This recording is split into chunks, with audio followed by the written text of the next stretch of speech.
Hello students, welcome to unique classes of right way. आज बच्चे अपने इस क्लास में हम लोग स्टार्ट करने जा रहे हैं चैप्टर 1 के पीपी का क्वेश्चन नंबर 33, जो कि पूछा गया था 2012 में क्वेश्चन। तो देख सकते हो आप लोग, अगर किन्हीं के पास नहीं है अगर ये पीडीएफ, कोई बात नहीं, आप सुन सकते हो अभी। The arithmetic mean and standard deviation of incomes of Indian date are expressed in rupees and that for the UK in pounds. ठीक है, जो डेट, जो खजूर जो आजकल ठंड के मौसम में मिलता है, विंटर सीजन में, उस डेट की बात कर रहे हैं। तो उसका अरिथमेटिक मीन और स्टैंडर्ड डेविएशन दे रखा है उसके इनकम का। इंडिया का दे रखा है और यूके का दे रखा है। इंडिया में रुपीज में एक्सप्रेस किया जा रहा है इनकम को, और यूनाइटेड किंगडम में किस में, पाउंड्स में। A researcher is interested in finding whether the incomes in India or UK are more or less dispersed about their respective means। यानी सीधी सी बात है, रिसर्चर चाह रहा है ये चेक करना कि किस में ज़्यादा डिस्पर्शन है, इंडियन इनकम में ज़्यादा डिस्पर्शन है या फिर यूके की इनकम में ज़्यादा डिस्पर्शन है। What would you like to suggest to enable comparison between the two countries and why? अब आपको बताना है कि दोनों कंट्री में जब कंपैरिजन करोगे तो आप किस चीज़ के बेसिस पे कंपैरिजन करोगे। डिस्पर्शन के लिए सबसे अच्छा कौन सा मेजर माना जाता है, बताना है आपको। अच्छा चलो, डिस्पर्शन के लिए हमने क्या क्या पढ़ा हुआ है। हमने पढ़ा हुआ है range, quartile deviation, mean deviation, standard deviation, और लास्ट में पढ़ा था सीवी। और मैंने बताया था सीवी पढ़ते वक्त कि सबसे अच्छा सीवी को ही माना जाता है, क्योंकि सीवी में स्टैंडर्ड डेविएशन और मीन का रेशियो आ जाता है, तो यूनिट हो जाता है ख़त्म। ठीक है, तो यूनिट नहीं रहता, कंपैरिजन में आसान होता है। इसमें लगभग पूरे डेटा स्टार्टिंग से लास्ट तक सब यूज़ हो जाता है। तो सबसे अच्छा किसको माना जाता है, सीवी को। तो हम लोग लिखेंगे कि we will find out CV of both the countries income of dates and compare CV. The country which is having less CV will be less dispersed and more CV will have more dispersion. अब पूछा है why, because CV is the best measure of dispersion. Will shift upward by the amount of increase in income of every individual. Will shift upward by the amount of, ये question कुछ incomplete लग रहा है। इनको ये पूछना है कि सीवी में क्या कोई चेंज आएगा, या कुछ ऐसे होना चाहिए अगर इंक्रीज इन इनकम होगा। इसलिए इस पार्ट को छोड़ दो, कुछ क्लियर हो नहीं रहा कि क्या हो रहा है और किस चीज़ के बारे में पूछ रहे हैं। तो सिर्फ इतना जान लो कि जब भी हमें डिस्पर्शन मेजर करना होगा तो बेस्ट मेजर किसको माना जाता है, सीवी को। और अगर डेटा उस लाइक अवेलेबल नहीं है तो फिर हम रेंज से भी काम चला लेते हैं, कभी कभी क्वार्टाइल डेविएशन से भी काम चलता है, कभी कभी मीन डेविएशन से भी काम चलता है। लेकिन अगर हमारे ऊपर छोड़ दिया जाए तो हम हमेशा क्या निकालेंगे, सीवी। Now come to question number, yes yes, good evening Babita. Now C question number 34, जो कि पूछा गया है 2013 में। An organization has 3 offices, one each in Jaipur, Nagpur and Raipur. 3 cities की बात हो रही है, जयपुर, नागपुर, रायपुर। सब पता है ना किस किस स्टेट में है, जयपुर किस स्टेट में है, नागपुर, नागपुर ऑरेंज सुनाई होगा, मराठा, महाराष्ट्र। और रायपुर, रायपुर का किला वगैरह ये सब सुना होगा, एमपी, मध्य प्रदेश, नासिक। तो जयपुर का एवरेज वेज जो है, स्टैंडर्ड डेविएशन, अच्छा आगे क्वेश्चन पढ़ना। The following table gives the average wages and standard deviation of wages in the 3 offices during the past year. और ये रखा गया इन रुपीज पर मंथ, यानी जो भी एवरेज होगा वो पर मंथ का एवरेज होगा और वो रुपीज में होगा। जो भी स्टैंडर्ड डेविएशन होगा वो पर मंथ का होगा, वो भी रुपीज में होगा, लाइक दिस वे। तो डेटा दे रखा है 3200, 1100, 500। नेक्स्ट है 622, 400 and 95. The wages of an employee in Jaipur increased to rupees 3760 In Nagpur the wages increased to 1500 and in Raipur wages increased to 850. Which of the three got the smallest raise in relation to the mean and standard deviation of his office? पूछा है कि wages of an employee in Jaipur, एक employ का जयपुर में veg बढ़ गया कितने से 3760 से 3760 से, और दूसरे में बढ़ा 1500 से, और तीसरे में बढ़ा 850 से। तो बोला है कि which of the three got the smallest range in relation to the mean and standard deviation of his office. किसमें बहुत कम चेंज हुआ है, मतलब किसमें सबसे कम डिस्पर्शन है, ये पूछना चाह रहे हैं।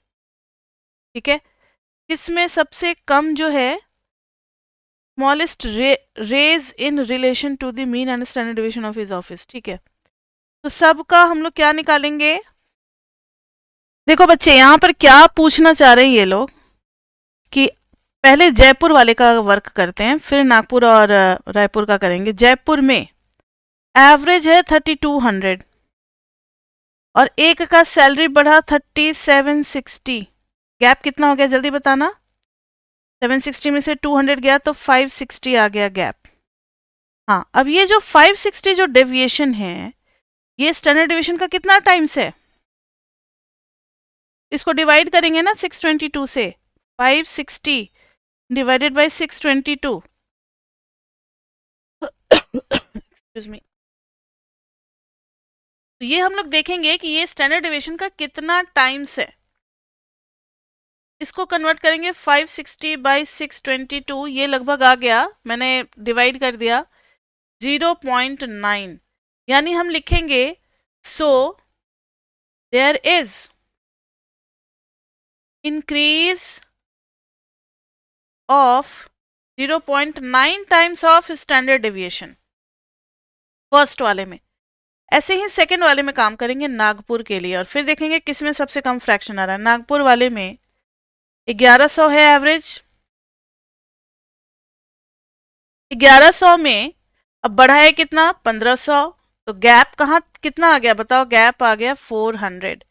और 400 को जब हम इसके स्टैंडर्ड डेविएशन से डिवाइड करेंगे तो आ गया 1, that is there is increase of 1 times of standard deviation, there is increase of 1 times of standard deviation. वैसे ही थर्ड में रायपुर में करेंगे बच्चे, ये ना आपका थोड़ा थोड़ा mathematical properties of standard deviation के टॉपिक से मैच करता है। 1 time of standard deviation, 2 times of standard deviation सब याद आ रहा है, 3 टाइम्स ऑफ स्टैंडर्ड डेविएशन, उससे ये हो गया 500। फिर हम लोग पहुंच रहे हैं 850 पे, तो गैप कितना आ गया 350। गैप कितना आ गया 350। यहाँ स्टैंडर्ड डेविएशन कितना था, जस्ट ओनली 95, तब भी बहुत ज़्यादा इंक्रीज हुआ है। 350 को जब हम 95 से डिवाइड करेंगे, करना जरा, 350 को डिवाइड करेंगे 95 से, तो we are getting 3.68, that is there is increase of 3.68 times of standard deviation. Now compare all the 3 increase, ये अपने एवरेज से इतना ज्यादा हो रहा है, तो इसमें हमने एवरेज से भी कंपेयर कर दिया और स्टैंडर्ड डेविएशन को भी यूज कर लिया। तो किसमें सबसे कम हुआ है, जयपुर वाले का ना। तो देखो, देखने में तो फिगर ज्यादा लग रहा है कि जयपुर वाले का 560 बढ़ा है, तो ज्यादा खुश होने की जरूरत नहीं है, क्योंकि जयपुर वाले का सैलरी काफी ज्यादा था। ये 560 भी कोई बहुत ज्यादा कमाल नहीं कर पाया, रिलेटिवली कम बढ़ा है, यही देखना है हमें। ठीक है, यहाँ पर 400 ही बढ़ा है, लेकिन 1100 वाले का 400 बढ़ेगा तो ज्यादा खुशी की बात है ना, उसका रिलेटिवली ज्यादा बढ़ा है। 500 वाले का अगर 350 बढ़ गया तो और बढ़िया। तो वही चीज हम लोगों ने देखा, तो इसका आंसर होगा जयपुर विल हैव लीस्ट या minimum range in its income. समझ में आ गई बात, तो आंसर होगा जयपुर। नेक्स्ट क्वेश्चन, किसी को कोई डाउट। नेक्स्ट क्वेश्चन 35 जो कि पूछा गया है 2013 में। Prove that this sum of squared deviation is minimum when taken from actual mean. कर चुके हैं बच्चे ये हम लोग. कहाँ किए हुए? Property number 2 of M, arithmetic mean का प्रॉपर्टी नंबर 2 में हम लोगों ने प्रूव भी किया हुआ है, कैलकुलस का यूज करके, डिफरेंशिएशन करके. Next question, turn the page, just a minute. 36.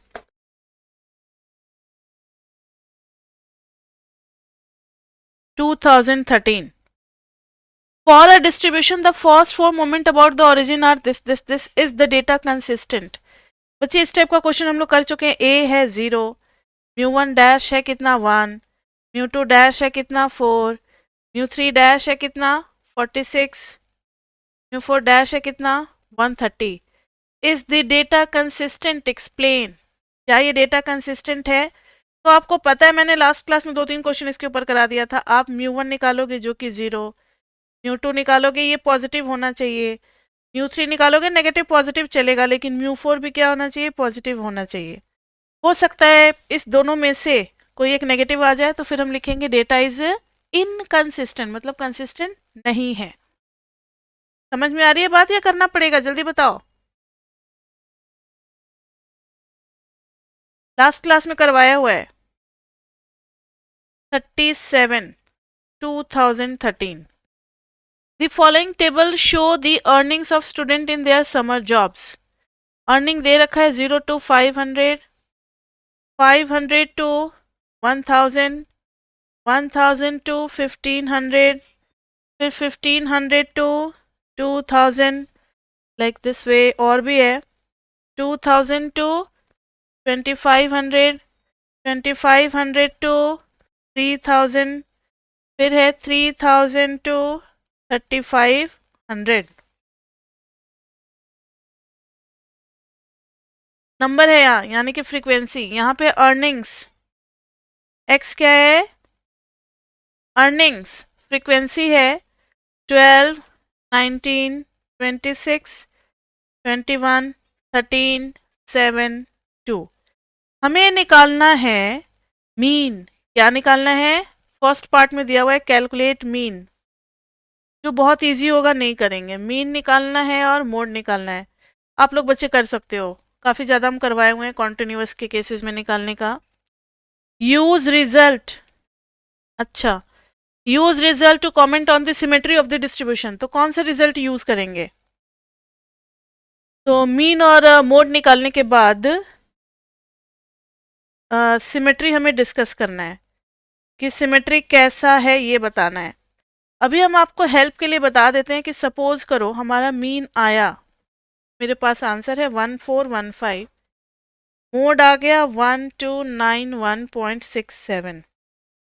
एक बात तो क्लियर है कि मीन और मोड सेम नहीं है, तो ये सिमेट्रिकल नहीं होगा, कुछ तो इसमें लफड़ा है. अब उसके बाद से रही तीसरी वैल्यू निकालने की कि मीडियन कहाँ है. तो मीडियन जरा देखना, मोड का फॉर्मूला क्या होता है? Mode is equal to 3 median minus 2 mean.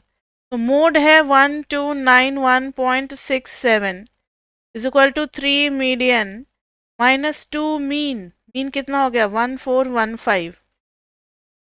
अब यहाँ से हम मीडियन निकालेंगे. मीडियन कितना आ जाएगा? 1291.67 प्लस 2 इंटू 1450 का कितना हो जाएगा? 2830 अपॉन में 3. जरा सॉल्व करना, कितना आ रहा है मीडियन. कैलकुलेटर हमेशा लेकर के बैठा करो और हाथ साफ करो कैलकुलेटर पे, नहीं तो दिक्कत होगा पेपर में फिर. 2830 डिवाइडेड बाय 3, दिस इज 1373.89. अब जब आप इसको एक नंबर लाइन पे बनाने की कोशिश करोगे तो बताओ तो सबसे छोटी वैल्यू कौन सी है? Now we have mean, mode and median. इसमें सबसे छोटी वैल्यू कौन सी है? 13. ये है, मोड है, तो सबसे पहले मोड मिल जाएगा. मोड के बाद फिर क्या मिलेगा? मीडियन. मीडियन के बाद क्या मिलेगा? मीन. यानी ग्राफ कुछ ऐसा होगा, लेंदी राइट हैंड साइड पे होगा. पिक जो है वो पहले ही खत्म हो जाएगा क्योंकि मोड पहले आ गया. तो ये किस टाइप का होगा? हाँ हाँ हाँ, positively. Long tail right hand side पे है तो पॉजिटिवली स्क्यूड। ठीक है। अगर मोड लेफ्ट हैंड साइड पे आ गया तो ग्राफ का पिक पहले ही हो गया, अब long tail right hand side पे होगा तो ये पॉजिटिवली स्क्यूड होगा। अगर मोड सबसे लास्ट में है तो फिर नेगेटिवली स्क्यूड। नेक्स्ट है क्वेश्चन नंबर 38, 2014 में पूछा हुआ। The following table gives the number of accident in the last year for n is equal to 100 drivers. ठीक है। Number of accidents, number of accidents कितना है? 0, 1, 2, 3, 4, 5। नंबर ऑफ एक्सीडेंट कितना हो गया? 0, 1, 2, 3, 4, 5। फ्रीक्वेंसी 17, 26, 26, 26, 5। ये हमें दे रखा है। n is equal to 100 drivers हैं, यानी पता है ये डेटा किस तरीके से दिया हुआ है? मतलब 17 ऐसे ड्राइवर हैं जिनका एक भी एक्सीडेंट नहीं हुआ है। 26 ऐसे ड्राइवर हैं जिनका 1 टाइम एक्सीडेंट हुआ है। 26 ऐसे ड्राइवर्स हैं जिनका 2 टाइम्स एक्सीडेंट हुआ है। 20 ऐसे ड्राइवर जिनका 3 एक्सीडेंट हुआ है। 5 ऐसे ड्राइवर है जिनका 5 एक्सीडेंट हुआ है। 5। Construct histogram and comment on its shape. Histogram बनाना है हमें। हिस्टोग्राम बनाने के लिए आप थोड़ा डिवोर के क्वेश्चन की तरफ चले आओ, जो डिवोर में हमने पढ़ा था। उसमें क्या फॉर्मूला पढ़ा था? हिस्टोग्राम बनाने के लिए पहले तो हमें नंबर ऑफ क्लासेस चाहिए होता है। नंबर ऑफ क्लासेस का here n is equal to 100। किसी को याद है बाय रूल ऑफ थंब? जल्दी बताओ क्या था by rule of thumb? Number of classes. Histogram के लिए इसको पहले कंटिन्यू, हाँ इस, ठीक है, इसको पहले कॉन्टिन्यूअस में कन्वर्ट करना जरूरी है। अभी ये डिस्क्रीट में दिया हुआ है, डिस्क्रीट का हिस्टोग्राम नहीं बनता है। कॉन्टिन्यूअस में बनाने के लिए नंबर ऑफ क्लासेस के लिए फॉर्मूला था रूट अंडर n। तो रूट अंडर 100 करेंगे, 100 का रूट कितना आ जाएगा? 10, यानी 10 क्लासेस में डिवाइड करना है इसको। अब सबसे छोटी वैल्यू कौन सी है? 0। और उससे सबसे बड़ी वैल्यू कौन सी है? 5। तो lowest value is 0, highest value is 5। तो मुझे बताओ कि क्लास विड्थ का फॉर्मूला मैंने क्या बताया था? एक क्लास की कितनी गैप होगी, कितनी विड्थ होगी, ये हमें डिसाइड करना है। तो हाईएस्ट माइनस, हाँ, अपॉन में नंबर ऑफ क्लासेस। ठीक है। अगर ये फॉर्मूला नहीं भी पड़ा है तो भी अगर आप अपना थोड़ा सा दिमाग दौड़ाओगे ना यूनिटरी मेथड से, तो डिवीजन कर देंगे। अरे भाई मुझे 10 क्लास चाहिए, एक क्लास का गैप कितना होगा वो निकाल लेंगे। तो हाईएस्ट है 5 माइनस 0/10। मुझे तो पता लग गया कि 0.5 का क्लास इंटरवल मैनेज करना है हमें। अब बना लें 0.5 का। 0 से स्टार्ट करेंगे 0.5, अब 10 क्लास बनाने पड़ेंगे हमें। 0.5 से कहाँ तक? 1 तक। 1 से 1.5 तक, 1.5 से 2 तक, 2 से 2.5 तक, 2.5 से 3 तक,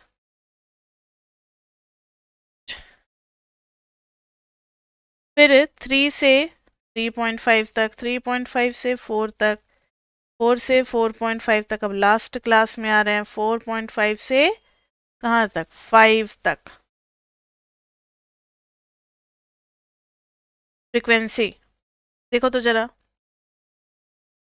नंबर ऑफ एक्सीडेंट 0, ऐसे कितने हैं? 17 है, 17 है। तो 0 से 0.5 में, अच्छा एक चीज और है, तब तो 0.5 से 1 के बीच में कुछ आएगा ही नहीं ना। तो ऐसे करने से बात नहीं बनेगी।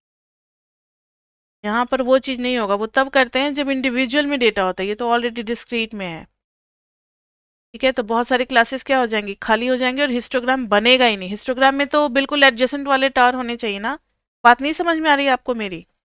ध्यान से सुनो। यहाँ तो आप 17 डाल दोगे क्योंकि 0 इसी में आ रहा है ना, 17। फिर 1 इधर आ रहा है 26, ये तो खाली रह गया, ये भी खाली रह जाएगा, ये भी खाली रह जाएगा, तब तो हिस्टोग्राम बनेगा ही नहीं। कि जब आप क्लास बनाने की कोशिश करोगे तो पहले वाले को तो 17 दे दोगे, दूसरा वाला कर दोगे खाली, फिर तीसरा वाला 26, ये तो बार ग्राफ बन जाएगा। फिर चौथा वाला कुछ और, बीच बीच में खाली खाली चलेगा ना। तो इस तरीके से नहीं होगा। यहाँ पर डिस्क्रीट है तो डायरेक्टली हम लोग करेंगे, कोई रूल वगैरह नहीं लगाएंगे। ऐसे एक आपके बुक में क्वेश्चन था, ध्यान से देखना। हिस्टोग्राम बनाना है तो 0 पे 17 ले जाना है, तो 0 1 2 3 4 5, इन सबको ना मिडिल पॉइंट बना देते हैं। मिडिल पॉइंट, मिडिल पॉइंट बोले तो 0 से थोड़ा सा पहले, लेकिन 0 से पहले तो हम कुछ लेंगे नहीं, तो यहाँ पर ऐसे कर देंगे। अब 1 को लेते हुए ध्यान से सुनना, और इस पे 17 करना है, 17 17 26, जस्ट अ मिनट, 5 10 15 20 25, पहले में 17 तक जाना है, like this way.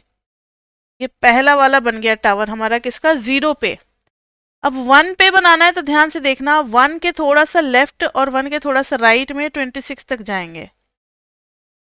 1 middle point होगा, समझ में आ गई बात मेरी? 1 जो है वो कहाँ है, मिडिल में है। 2 को भी मिडिल में रखते हुए 26, सेम टू सेम हाइट।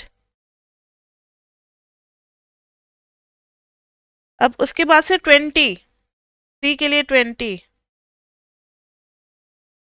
अब हिस्टोग्राम बन रहा है। 4 के लिए 6, 5 के लिए 5, थोड़ा सा नीचे बन गया हिस्टोग्राम। अब इस हिस्टोग्राम का आप middle value, like this this this this this this, सबको ज्वाइन करके देखो तो क्या शेप मिल रहा है? कैसा मिल रहा है, जल्दी बताओ। शेप इसका क्या होगा? Positively skewed, positively skewed. Find the proportion of the drivers who met with 3 accidents or more. अच्छा, इसमें प्रोपोर्शन भी बनाना है। प्रोपोर्शन वाला बनाना है तो नंबर ऑफ एक्सीडेंट है, तो यहाँ पे रिलेटिव फ्रीक्वेंसी बनाएंगे। रिलेटिव फ्रीक्वेंसी, रिलेटिव फ्रीक्वेंसी के लिए सारे सम ऑफ एफ कितना है, 100 है। 100 है क्या, देखना जरा। हाँ है, ठीक है, 100 है। अब 100 है तो 17/100 कितना हो गया, 0.17, ये हो गया 0.26, 0.26, 0.20, 0.06, 0.05। तो आप एक काम करो, इधर में वही कर दो, पॉइंट वाला सिस्टम कर दो। उससे क्या होगा कि रिलेटिव फ्रीक्वेंसी इधर हो गई ना। ने जो पढ़ा था उसमें रिलेटिव फ्रीक्वेंसी को भी एक्स के लॉन्ग करते थे हिस्टोग्राम में, और इधर हो गया एक्स। तो रिलेटिव फ्रीक्वेंसी का हमने हिस्टोग्राम बनाया एक्स के लिए। क्वेश्चन में नहीं लिखा हुआ, लेकिन फिर भी आप अपने अगर डिवोर बुक को याद करते हैं तो वहाँ रिलेटिव फ्रीक्वेंसी को भी बनाते थे। तो रिलेटिव फ्रीक्वेंसी निकाल करके और फिर हम लोग एक्स से करेंगे। यहाँ पे हमारा लक अच्छा था कि ये 100 था, अगर 100 नहीं होता कुछ और होता तो फिर हमें इरेज करके फिर से सॉल्व करना पड़ता। 100 था इसलिए सिर्फ डेसिमल लगाने से बात बन गई। समझ में आया सभी को?